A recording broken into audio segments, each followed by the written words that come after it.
Hello friend, मैं आरती तिवारी अपने YouTube channel पे आप लोग का स्वागत करती हूँ। देखो, एक औसान माई का सोहर गाने जा रही हूँ। आप लोग को जैसे लगेगा लाइक और सब्सक्राइब करना, ज़्यादा से ज़्यादा शेयर करना और मुझे प्यार दुलार और आशीर्वाद दीजिए। जय माता, जय औसान मैया। जमुना किनारे आवासने मैया केवटा पुकाराई,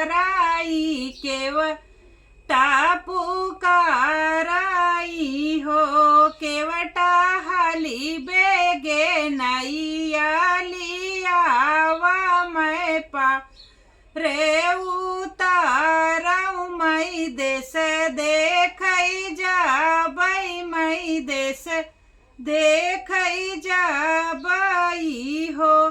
कैसे के नैया लियाई ते पारे उतारी, ते पारे उतारी हो। मैया सोई गए गवना के लोग मना ही दुखित बाटे, मनवा दुखित बाटन हो।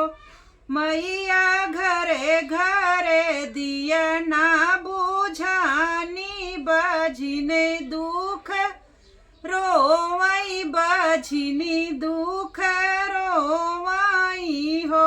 केवटा घरे घरे दिया ना जलाई बई, बजिनी लाला देखी है, बजिनी लाला देखी हाई हो। केवटा घरे घरे दिया ना जलाऊ बई, बजिनी लाला देखी है, बजिनी लाला देखी हाई हो। बोलो औसानी मैया की जय।